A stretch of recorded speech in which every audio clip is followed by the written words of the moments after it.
Welcome to Grizzlies Daily. I'm your host, Melek Robinson. And guys, I know I say let's jump straight into it, but seriously, grab your popcorn because we seriously got some good news if for Grizzlies fans, and it's mind blowing. So let me tell you what it is.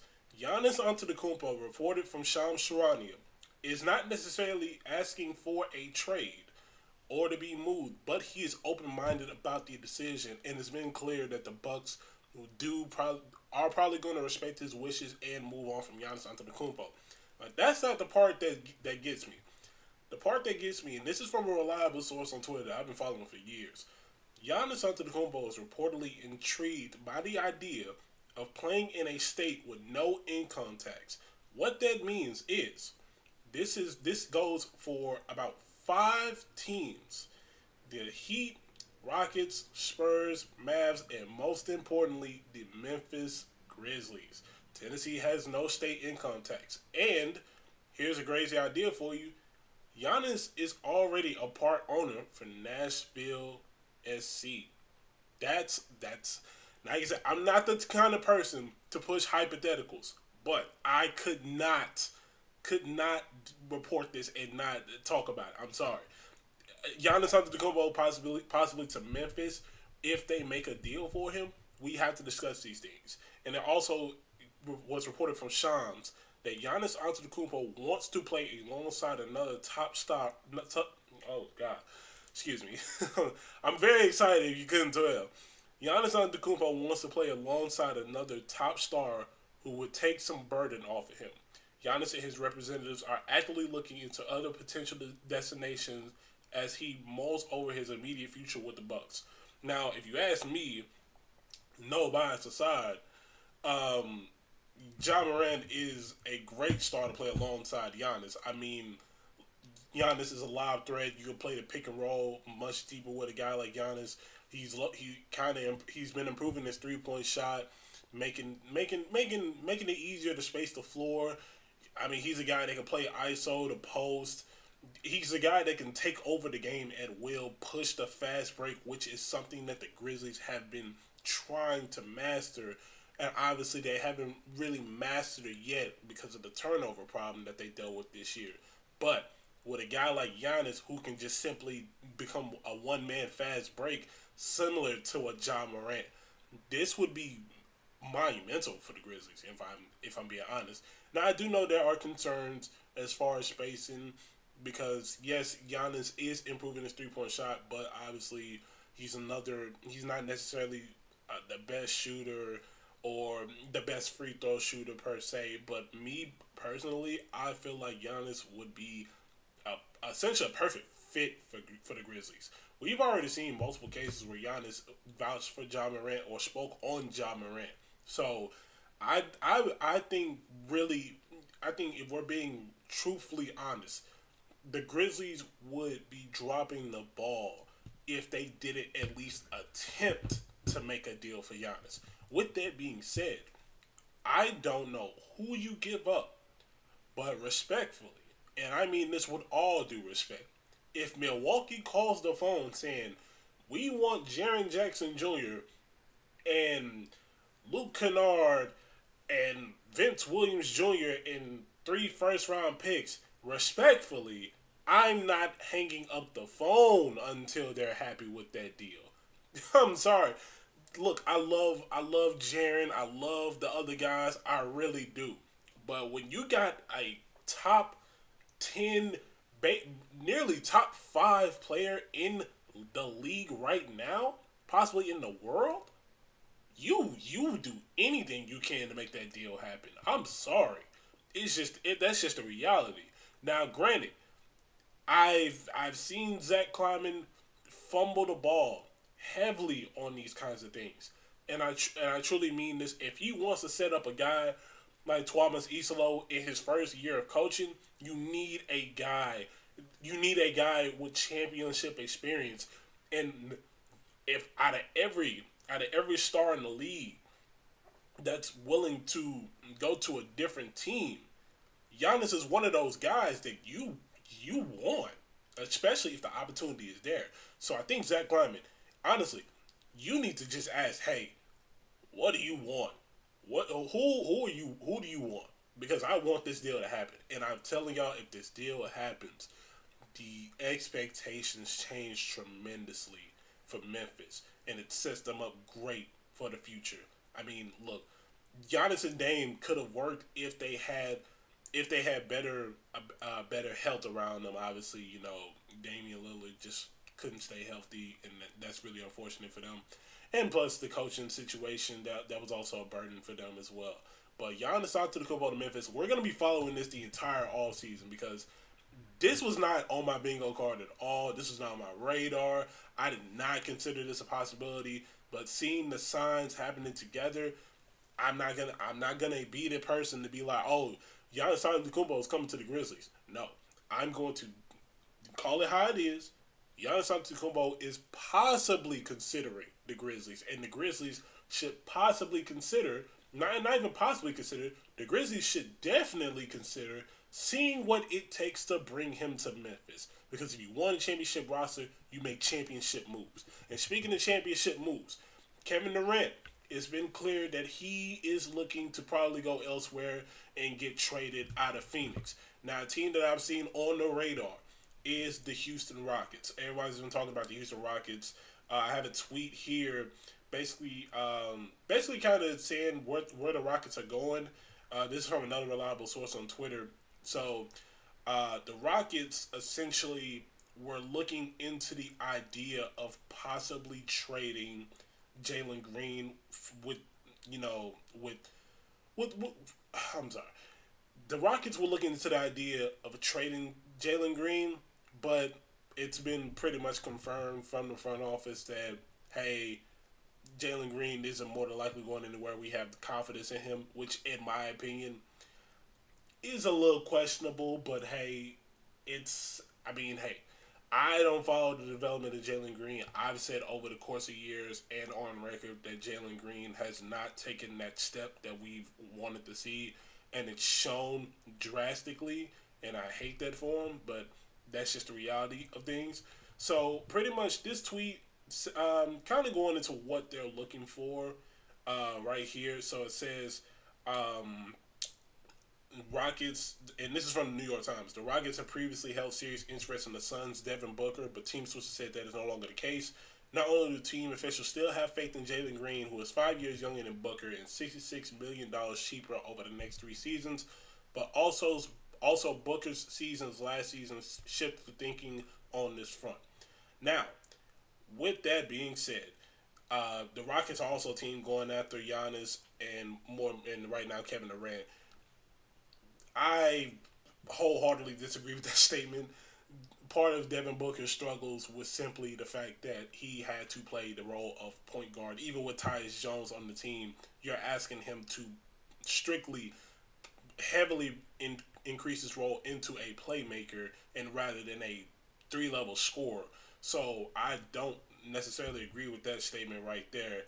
But when it comes to Kevin Durant, they are exploring the possibility of it. Now, I feel like that has also been reported by the Athletic that Kevin Durant is very interested in going to the Rockets. But I feel like there is a realm where the Grizzlies can swoop in and make this deal for Kevin Durant. Now it's been clear. I think it's been pretty clear throughout the season last year and honestly probably the season before that we've tried to get Kevin Durant. And that goes without saying. The Grizzlies have tried to get Kevin Durant. I don't know if it's based off of based off of who exactly. I don't know if it's a basis of of Kevin Durant saying, "Hey, I don't want to come to Memphis," or the Grizzlies simply just not willing to give up what they can. Now, granted, Kevin Durant is getting up in age. However, it's Kevin Durant. Let's just be honest. It's Kevin Durant. So I'm thinking in a deal with Kevin Durant. Yes, you would have to give up a lot, but I don't think you would have to give up too much, is what I'm saying. The reason for that, I think you give up, you definitely have to give up a starter. It's someone along the lines of Desmond Bain or Jaren Jackson Jr. No secret, John Moran is untouchable. But if you trade for a guy, you have to be willing to give up something of equal value, or unless you're just you know, your name is Howie Roseman, you can just fleece the entire league. Um, I think at most, when it comes to a deal for Kevin Durant, a guy like Desmond Bain would probably have to be moved around. And the reason I say I would make Desmond Bain available in the trade for Kevin Durant for the simple fact if the Suns are going to essentially move on from their pieces, because it's no secret the Suns are trying to blow this up. They have screwed their future up completely, and they're trying to blow up the current roster right now. So, if there's a possibility of them moving on from Devin Booker as well, they're going to be looking for another wing to kind of take things over. Because I mean, it's kind of hard to move on from Bradley Beal because he has a no trade clause, and you've paid him essentially $50 million. So, I think in a deal like that, you would give up Desmond Bain, see what else they would want along the lines of that. Because here's the thing: if you can get Kevin Durant in the deal, including Desmond Bain, or revolving around Desmond Bain, here's how the starting lineup, in my opinion, would look. It would go John Morant. You move Jalen Wells to the two, which isn't a bad idea at all. Or you simply just go after a much experienced vet and have Jalen Wells kind of in a reduced role off the bench, because Jalen Wells, as great as he is, him coming off the bench wouldn't be a bad idea, even though he has provided starter effort and minutes. So, John Morant, Jalen Wells, or possibly someone else, Kevin Durant, Jaren Jackson Jr., and Zach Edey. That five right there just says it speaks volumes. You got John Morant. I mean, do we really need to say anything? Then you got Kevin Durant, who can take over the game, which is somebody the Grizzlies need. That is the frustration that I've had with the Grizzlies over the course of years. They have not had anyone to really close the games. If John Morant isn't closing the game, it's rare that you really look at the team and like, oh, well, they can close the game for him. But and this is speaking later in the season. Obviously, throughout the season, Desmond Bain may be on a heater, or Jaren Jackson Jr. may be on a heater, and simply can take over the game. But you got to really look for someone else. And the reason I say this is because we're watching an Oklahoma City team, and this is going back to Game 3 and kind of Game 4. Outside of Shai Gilgeous-Alexander, they don't look to anyone else to close the game. And that is a problem, because if he's not hitting, you have what happened in Game 3. Now, luckily for Game 4, their bench literally worked out for them, and the Nuggets shot historically bad. But other than that, they don't really have many closers. And that's something that a lot of teams really don't value. And I think the Grizzlies need to value that more than anything, because if they do, it takes them a step above other teams. Now, another thing that should be looked into this offseason is how much else can John Morant improve in the offseason? Now, it goes without saying, John Morant is one of them ones. He's simply one of those ones. But we've seen this movie before. We've seen a guy who can finish and jump out the gym. Simple as that. But when it comes to getting the whistle and taking contact, John Morant does have his struggles. And I'm not talking about his ability to get up off the ground after going up for a tough layup or something. I'm talking about his ability to simply just bypass the call and just simply move on from the play and still finish through concept, which like I said is a specialty of his, but it can be better. So I think for John Morant, if I'm John Morant, I am looking into I want John Morant to add some muscle. I don't know how many, maybe 10, 20 pounds of muscle. If John Morant can add some muscle to him, it would go a long way. Like I said, we've seen this movie before. You look at one of the greatest of all time, if not the greatest of all time, Michael Jordan. I mean, this is a guy that was not getting a foul call at all at one point. I mean, and if he did, he was getting mauled by the bad boy Pistons. And what did he do in that offseason? He built muscle. He took on contact. He took it on head first. Like I said, John Morant does have the ability to do that, but it does come with a cost, which is why we see him injured from time to time. So I think if he does that, it goes a long way into how the Grizzlies play their offense around him and other players. Now, another thing John Morant can do, and that we've already seen him consistently working on, and this is taking a book out of OKC because Shai Alexander is one of the great. He's one of the best mid-range shooters in the league right now, in the world, actually. John Morant needs to develop that mid-range shot. One thing that we saw John Morant do this year was shoot a lot more threes. And usually I would not have a problem with that, but there were times where John Morant was confused on the court and didn't know where to go, didn't know what to do with the ball because they used up majority of the shot clock trying to find an open shot, and he'd force a three. And sometimes it go in, but other times it didn't because you knew that just was not his shot. So I think John Morant, if he really wants to improve, he needs to improve that mid-range shot just a little bit more. Because one thing about John Morant, if he becomes deadly in the mid-range, beating defenders off the dribble becomes easier for him. Because everybody's going to play up on him. Everyone's going to want to double team. And we've seen John Morant being able to beat double teams. So I think if he envelops that mid-range, we could be looking at a near MVP season from John Morant, similar to one in 2022. So that's something that I think the Grizzlies should really do. I really think that's something the training staff of the Grizzlies should really look into, and that's something that he should look into. But definitely the putting on muscle part. Like I said, if Michael Jordan had to do it, John Morant can definitely do it. And this is not me saying John Morant is Michael Jordan, because I know there's somebody out there that's going to look at this and be like, oh, he's comparing John Morant to Michael Jordan, and how could he really say that? I'm not comparing the two. I'm comparing the situations. A lot of players in the league that we love right now could take notes of what Michael Jordan did in the past. So that's all I'm saying.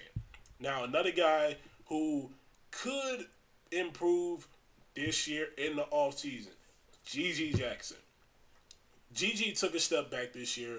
Not his fault, though. I mean, the guy wasn't able to finish training camp because he had a broken toe in his foot, and he started the season late, which did affect his confidence and his play because he simply fell out of the rotation.